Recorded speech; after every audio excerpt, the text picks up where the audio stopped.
ইতিহাসে আজকের দিন 17ই এপ্রিল 1790 খ্রিস্টাব্দে বেঞ্জামিন ফ্রাঙ্কলিন প্রয়াত হন। 1838 খ্রিস্টাব্দে কবি হেমচন্দ্র বন্দ্যোপাধ্যায় জন্মগ্রহণ করেন। 1853 খ্রিস্টাব্দে প্রখ্যাত অভিনেতা অমৃতলাল বসু জন্মগ্রহণ করেন। 1908 খ্রিস্টাব্দে বিপ্লবী ক্ষুদিরাম বসু, প্রফুল্ল চাকি, মিসেস কেনেডি ও তার কন্যার উপর ভুল করে বোমা নিক্ষেপ করেন। 1973 খ্রিস্টাব্দে স্কাউট আন্দোলনের পুরোধা ও শিশু রঙ্গমহলের প্রতিষ্ঠাতা নৃপেন্দ্রনাথ বসু প্রয়াত হন। 1975 খ্রিস্টাব্দে স্বাধীন ভারতের প্রথম উপরাষ্ট্রপতি সর্বপল্লী রাধাকৃষ্ণন প্রয়াত হন।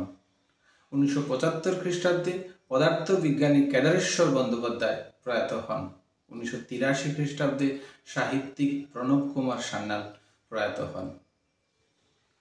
নমস্কার।